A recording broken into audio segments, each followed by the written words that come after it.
اللہ الرحمن الرحیم نحمدہ ونصلی علی رسولہ الکریم۔ انڈیا سے بہت سارے لوگوں کی کالز بھی آ رہی ہیں، آڈیو بھی آ رہی ہیں اور کمنٹس بھی لوگ کر رہے ہیں۔ مسلسل تواتر کے ساتھ یہ سلسلہ جاری ہے کہ مفتی صاحب آپ اللہ کا واسطہ انڈیا کے مظلوم مسلمانوں کے لیے آواز اٹھائیے، مفتی صاحب آپ کو اللہ کا واسطہ آپ انڈیا کے موجودہ گورنمنٹ کے خلاف آواز اٹھائیے۔ تو میں نے ارادہ کیا آج میں کچھ اس بارے میں بات کروں۔ انڈیا کی جو موجودہ حکومت ہے جس نے ظلم اور بربریت کی تمام حدود کو کراس کر دیا ہے،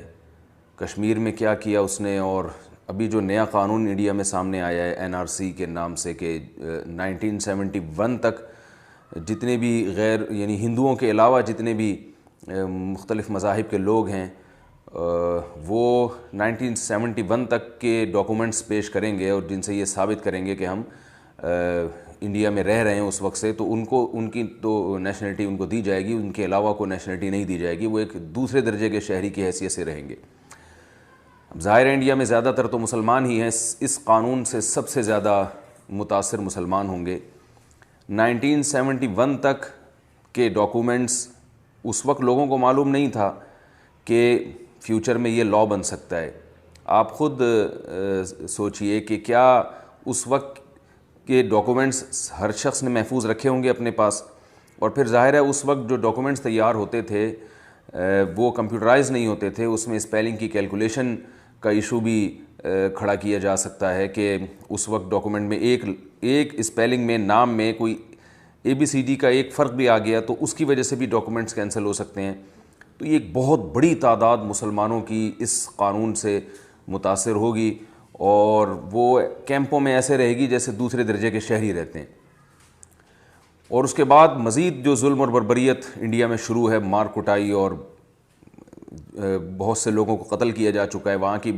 یعنی باقاعدہ حکومتی سطح پہ یہ کام ہو رہا ہے، حکومت کی نگرانی میں یہ کام ہو رہا ہے۔ تو یہ ایک بالکل ایک غیر انسانی بل کا پاس ہونا اسمبلی کی اکثریت کے ساتھ، اور اس طرح سے پھر حکومت کی نگرانی میں پولیس کے ذریعے لوگوں پہ ظلم کرنا، تو یہ بہت ہی گندا سلسلہ ہے جو انڈیا میں شروع ہو چکا ہے۔ لیکن افسوس اس پر ہے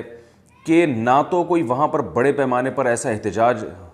ہو رہا ہے، ظاہر ہے وہاں تو کرنے نہیں دیا جا رہا احتجاج، لیکن جو دیگر اسلامی کنٹریز ہیں وہ بھی مکمل خاموش ہیں۔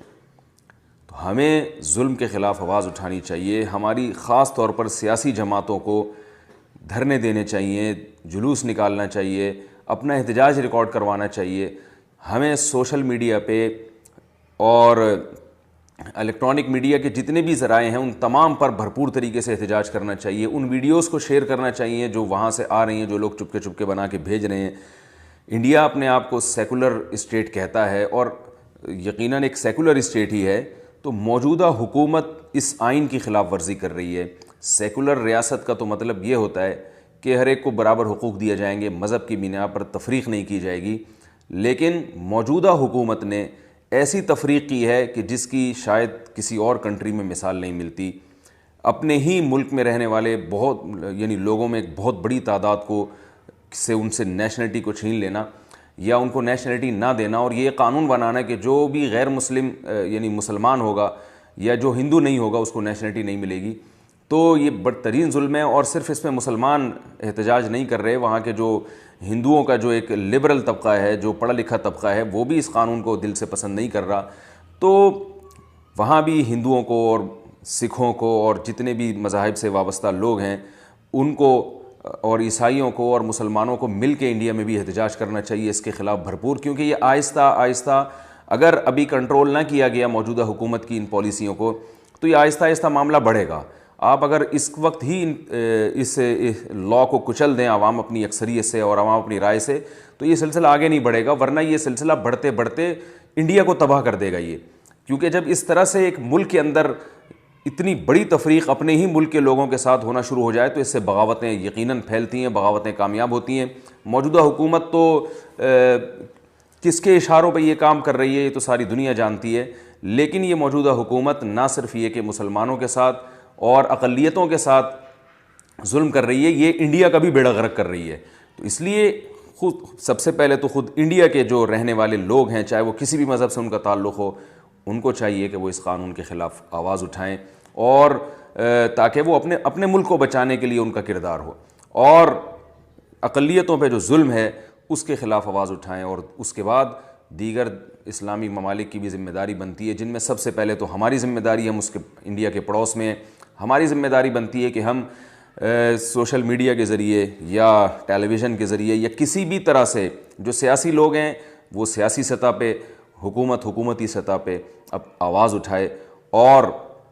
اس مسئلے کو بین الاقوامی عدالتوں میں لے جایا جائے، دھرنے دیے جائیں۔ خاص طور پر یہ جو سوشل میڈیا کے احتجاج ہے، اس کی بھی آج ایک بڑی ویلیو ہے، اس سے بات وائرل ہوتی ہے، پھیلتی ہے، اس کو زیادہ سے زیادہ شیئر کیا جائے۔ اللہ تعالیٰ سے دعا ہے کہ ہمارے ان مظلوم بھائیوں کی اللہ مدد فرمائے،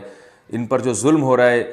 اس پر اللہ تعالیٰ ظالموں کو اللہ ہدایت عطا فرمائے، اور جو ظالم ہدایت کے قابل نہیں ہیں ہماری دلی دعا ہے کہ اللہ تعالیٰ ان کو تباہ و برباد فرمائے۔ انڈیا سے میں نے عرض کیا کہ بہت زیادہ آڈیوز اور میسیجز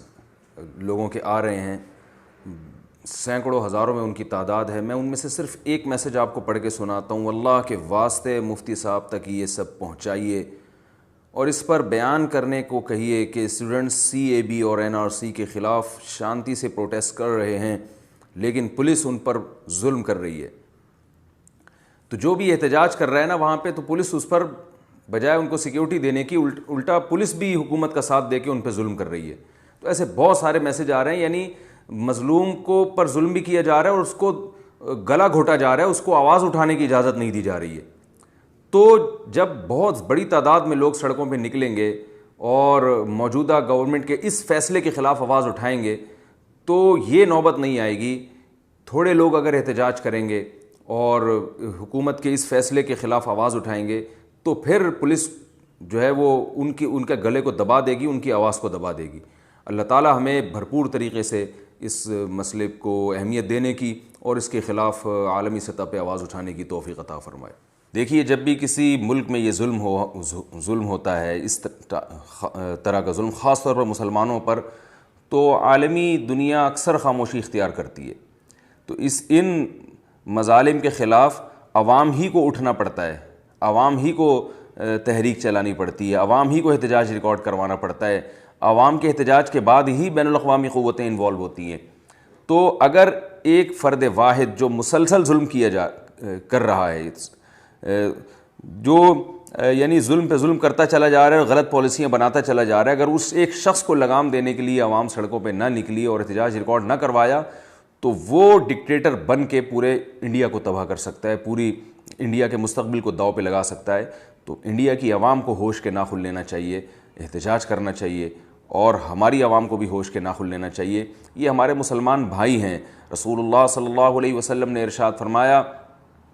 المسلمون کالجسد الواحد، کہ تمام کے تمام مسلمان ایک جسم کے مانند ہیں۔ مسلمانوں میں ملکی تفریق نہیں ہے کہ وہ فلاں جگہ کا مسلمان ہے، یہ فلاں جگہ کا مسلمان ہے۔ سب سے پہلا رشتہ خالق اور مخلوق کا ہے، اور خالق اور مخلوق کا جو رشتہ ہے، یعنی سب سے پہلے اس کا رشتہ ہے جس نے ہمیں پیدا کیا، اور خالق اور مخلوق کا رشتہ وہ سب سے پہلا رشتہ ہے، اور اس میں جو سب سے بیس ہے وہ یہ ہے کہ کون خالق کو مانتا ہے اور کون خالق کو نہیں مانتا، اور کون خالق کی توحید کا قائل ہے اور کون خالق کے ساتھ شرک کرتا ہے۔ تو جہاں بھی جس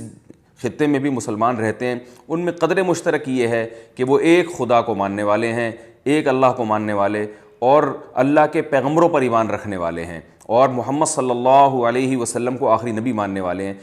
یہ جو رشتہ ہے جس کو کلمے کا رشتہ کہا جاتا ہے، یہ سب سے پہلا رشتہ ہے، اس کے بعد دیگر رشتے وجود میں آتے ہیں۔ تو نبی صلی اللہ علیہ وسلم نے اسی رشتے کو ڈیفائن کیا کہ جتنے بھی مسلمان ہیں دنیا میں ایک جسم کے مانند ہیں۔ آپ صلی اللہ علیہ وسلم نے فرمایا، جسم میں کسی ایک حصے کو تکلیف ہوتی ہے تو پورا جسم اس سے متاثر ہوتا ہے۔ آپ کی آنکھ میں تکلیف ہے تو یہ نہیں کہ آپ کا ہاتھ آرام کر رہا ہے، وہ بھی متاثر ہوگا، آپ کی پوری نیند اڑ جائے گی، آپ ہر وقت بے سکونی میں ہوں گے۔ تو آپ صلی اللہ علیہ وسلم نے فرمایا، مسلمان دنیا میں جہاں بھی ہو، حدیث کا مفہوم میں بیان کر رہا ہوں، کہ اگر کسی ایک جگہ پہ اس کو تکلیف پہنچتی ہے تو پوری دنیا کے مسلمانوں کو حرکت میں آنا چاہیے، پوری دنیا کے مسلمانوں کو اس تکلیف کو محسوس کرنا چاہیے۔ اور اگر ہم اس تکلیف کو محسوس نہیں کر رہے تو اس کا مطلب ہے ہمارا کلمے کا رشتہ کمزور ہے، اور کلمے سے رشتہ ہمارا کمزور ہے۔ اور کلمے سے رشتہ اگر آپ کا کمزور ہوگا تو ایک آپ پھر